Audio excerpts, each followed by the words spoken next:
This is the overworld for platform masters, or at least as they have it right now.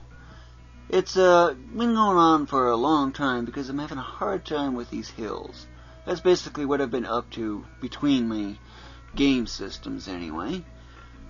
So why the random colors for the hills? I'll get to that a little later. But let's explain the basics. So, for example, in the overworld, when you actually look at it, of which I'll do a simulation screenshot type thing next, you'll actually see what directions everything goes in the bottom left corner of the screen. This is the actual size for the overworld. Yes, it's really big for the intended screen size or resolution, but there's plenty here. Remember that previous video, or those 3 or so before? Well, the forest with the river in the background and mountains. Well, that's this place right here. Every place now has an official name. This one is called Keverin Forest. This is Lake Keverin. There's supposed to be a lake all around here, but I haven't gotten to that point yet. That's stage 5 of my 5-stage process. I'm working on 4, struggling with 4. This is Keverin Desert. Yeah, there's supposed to be some sand, but I haven't gotten to the shaping of the land right now. This is classified as to what it is, but it's another world.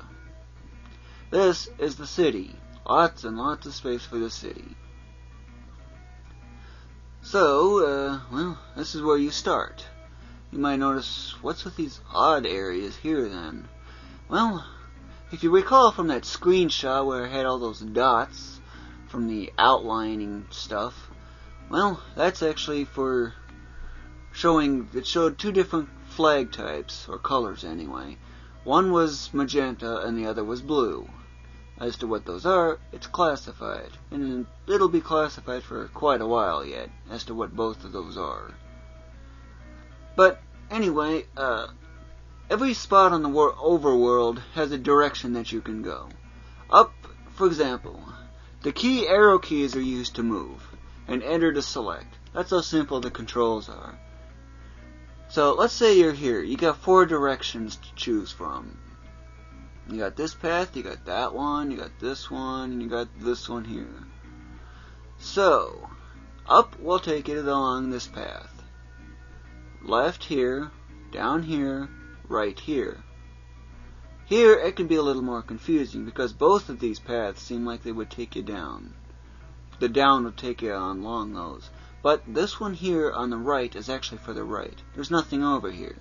So in that case there's no problem. Yes, it crosses water, but there's supposed to be a bridge here, but I haven't gotten to that point. That's stage 5 of... I'm on stage 4 right now. That's why you don't see the city. But anyway, that's basically the overall design of it. So, why the random colors? Well, let's zoom in. Sure looks different and kind of odd because you got these odd areas here where there's nothing in it. Well, the random colors comes from this tool. To increase the efficiency of doing the task, well, gotta select things in the right way. Let's see. Let's say I want to select. Where should I make a good old selection? Right here. That's a good spot. Normally, this is what the color should be. This is what the colors of the hill should be. If I go here, if I select that, it's also going to end up selecting this and this. But I only want to select this individual hill. Problem. Solution. Random colors. Well, somewhat random. So, here's a perfect example. Let's say I want to remove this hill right here. I don't like it there. So, but trouble is, if I select that, it's also going to select this if I had all the hills the correct color. But I don't want that. So, random colors makes it easy. So I just add to the selection, and I get that. It won't select anything extra here, so clear it. Done. That's how easy it is. But now I got this odd effect here. So, how do I resolve that? Well, let's consider this example right here. Note this pattern here. Okay? Note that pattern. Get rid of that, Kind of helps sometimes. But, so, this is where this comes in handy for. That's without the looping or overlapping. So, oh my, I just used a grandma copy paste. Hopefully I got enough of that stuff left. Just line it up, position it, anchor it. I'm done. That's how easy that is. But I'd rather be doing all this in one go for streamlining the process to make it faster. But that's basically all there is to doing that. So then, what about for the desert? Well, same thing. Except here I'd be referencing the pathways, just kind of get a sense on how the flow is, and yes, I meant to do that. Okay, maybe, I don't know, this one too. Okay, the desert will probably be somewhere in this kind of area here. I just put a little open spot. But, let's see here. One of the most unique things about this overworld is that everything is actually to scale, except for the hills and city and the decals, but the overall land layout is the same, and you can get a sense of this in the actual side views where you're doing the platform hopping. Take here, for example. In the background, there's small hills that are scaling a 64. There's large hills that are scaling a 64, or 128. Large hills, 128. This is 8 pixels here, at least it should be. And the ocean's clear out to 512. Well, this is 32 pixels right here. So, that's the nice thing about the overworld. You can get a sense on how everything is arranged. You can get a sense on the sheer size of everything.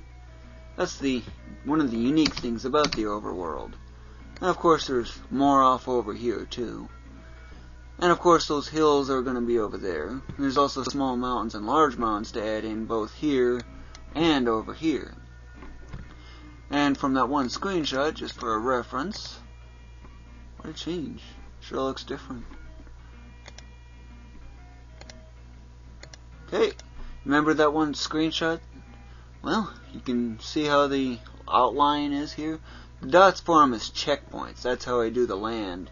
The land, shaping the land, that's easy stuff compared to these hills. You can see how the difference is. So that's the nice thing about that technique.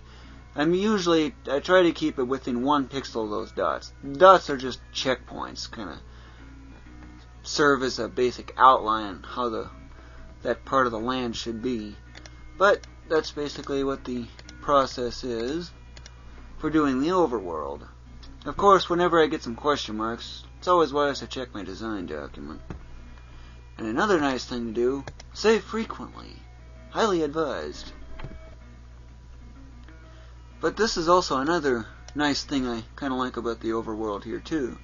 You got this, I like how the grass goes into the rock, and which also goes into the Arctic here. Well, the distance here, from here all the way to the other end, is about 600 miles. From here to here is about 300. So, that's basically how the overworld is done. But this video and this game are created by Ulillillia. Thank you for watching.